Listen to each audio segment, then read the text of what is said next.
Assalamualaikum warahmatullahi wabarakatuh. Hai, perkenalkan saya Irfan Maulana dari kelas Akuntansi Keuangan Pagi B dengan NPM 05230295795571.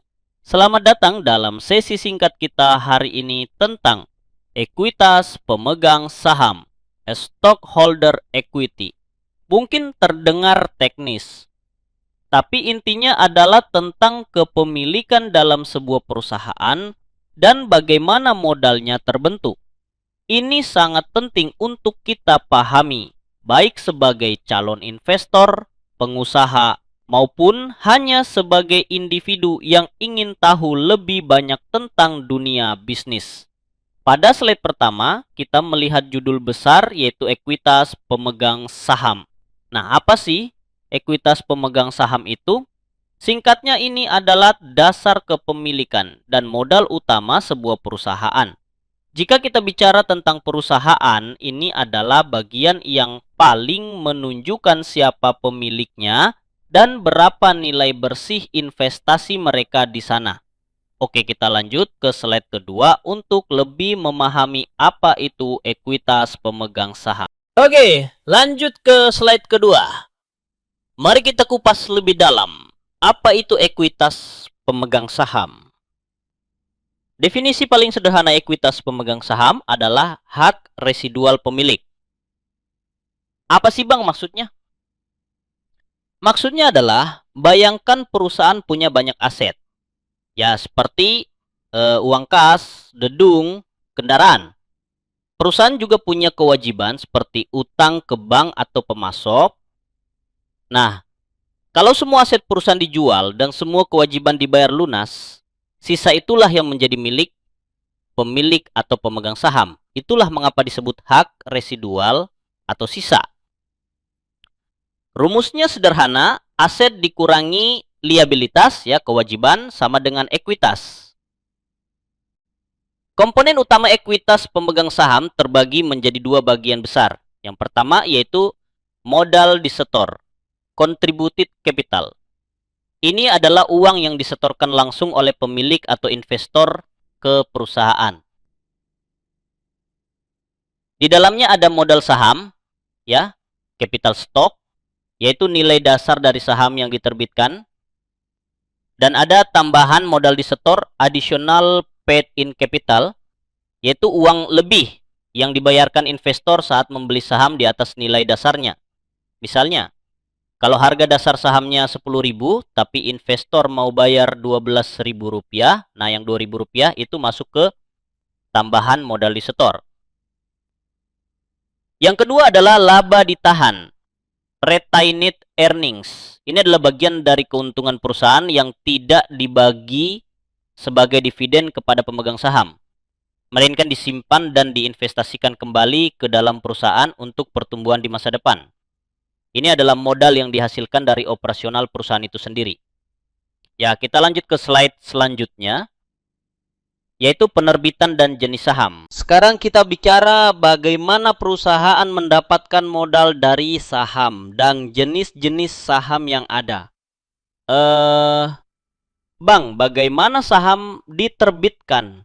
Oke, kita telaah bersama-sama. Ada saham yang punya nilai nominal, par value stock, yaitu nilai dasar yang tercetak di lembar saham. Perusahaan bisa menjualnya sama dengan nominal. Misalnya saham 10.000 dijual Rp10.000. Di atas nominal ada premi agio. Saham 10.000 dijual Rp12.000. Kelebihan 2.000 itu jadi premi agio. Di bawah nominal ada disagio. Saham 10.000 dijual Rp9.000. Ini jarang terjadi dan kadang tidak diizinkan. Ada juga saham tanpa nilai nominal, no par value stock. Artinya, tidak ada nilai dasar yang tercetak. Semua uang hasil penjualan saham langsung dicatat sebagai modal saham. Kadang ada stated value, nilai ditetapkan yang berfungsi mirip nilai nominal, tapi tetap bukan nilai nominal resmi. Jenis kepemilikan saham. Nah, saham sendiri terdiri dari dua jenis. Yang pertama adalah saham biasa, common stock. Ini adalah saham standar. Pemilik saham biasa punya hak suara untuk memilih direksi dan mereka punya potensi keuntungan atau kerugian terbesar di perusahaan. Mereka adalah pemilik sejati yang menanggung risiko paling besar. Dan yang kedua adalah saham preferred stock. Ini adalah saham istimewa. Pemegang saham preferred punya prioritas untuk menerima dividen, pembagian keuntungan, dan aset jika perusahaan likuidasi, bangkrut sebelum pemegang saham biasa. Tapi, umumnya mereka tidak punya hak suara dalam pengambilan keputusan perusahaan. Lanjut ke slide 4 tentang saham treasury dan dividen. Selanjutnya kita akan membahas dua hal penting lainnya, yaitu saham treasury dan dividen. Kita bahas saham treasury terlebih dahulu. Saham treasury stock adalah saham perusahaan sendiri yang dibeli kembali dari pasar. Jadi perusahaan menyimpan sahamnya sendiri. Ketika perusahaan membeli kembali sahamnya, akun saham treasury akan mengurangi total ekuitas pemegang saham. Bang, mengapa perusahaan membeli kembali sahamnya? Banyak alasannya, seperti untuk meningkatkan laba per saham, itu EPS, agar terlihat lebih baik, untuk diberikan kepada karyawan sebagai bonus, atau untuk stabilisasi harga saham di pasar. Pencatatannya umumnya menggunakan metode biaya, cost method, yaitu dicatat sebesar harga belinya. Sekarang kita membahas tentang dividen. Nah, apa sih Bang dividen itu? Dividen adalah pembagian laba perusahaan kepada para pemegang sahamnya. Ini adalah cara perusahaan berterima kasih kepada investornya. Bentuk dividen yang paling umum adalah dividen tunai, yaitu pembayaran dalam bentuk uang. Ada juga dividen saham, yaitu perusahaan memberikan saham tambahan kepada pemegang saham yang sudah ada. Ini tidak mengeluarkan uang kas, hanya mengubah struktur ekuitas saja. Kita juga mengenal dividen saham kecil dan besar, yang berbeda cara pencatatannya. Terakhir ada pemecahan saham, itu stock split. Ini bukan dividen, tapi efeknya mirip. Jumlah saham beredar jadi lebih banyak, tapi nilai per saham jadi lebih kecil. Tujuannya agar harga saham lebih terjangkau. Yang penting, pemecahan saham ini tidak mengubah total nilai ekuitas perusahaan. Dan tidak ada jurnal akuntansi khusus untuk ini, hanya catatan saja. Oke, lanjut ke pembahasan selanjutnya. Baik, kita sudah sampai di bagian terakhir, yaitu bagaimana semua informasi ekuitas pemegang saham ini ditampilkan dan mengapa itu penting untuk kita analisis penyajian ekuitas di laporan keuangan. Semua yang kita bahas dari tadi tentang modal saham, premi, laba ditahan, dan saham treasury akan digabungkan dan ditampilkan dalam satu bagian di laporan keuangan yang disebut laporan posisi keuangan, atau dulu sering kita sebut neraca. Bayangkan, laporan posisi keuangan ini seperti potret keuangan perusahaan pada suatu waktu tertentu. Di sana kita akan melihat aset apa yang dimiliki perusahaan, liabilitas utang perusahaan, dan terakhir bagian ekuitas pemegang saham. Tampilannya seperti yang ada di sini. Ada modal saham yang menunjukkan berapa nilai dasar saham yang sudah diterbitkan. Lalu ada tambahan modal disetor, yaitu kelebihan pembayaran dari investor saat membeli saham. Di bawahnya ada laba ditahan. Ini adalah akumulasi keuntungan perusahaan yang tidak dibagikan sebagai dividen, tapi disimpan dan diinvestasikan kembali. Dan jika perusahaan membeli kembali sahamnya, yaitu saham treasury, itu akan mengurangi total ekuitas karena saham itu kembali ke perusahaan, bukan lagi di tangan investor luar. Semua ini akan dijumlahkan dan dikurangi untuk menghasilkan total ekuitas pemegang saham. Angka ini sangat penting karena menunjukkan total klaim bersih pemilik atas aset perusahaan. Lanjut, mengapa penting menganalisis ekuitas pemegang saham?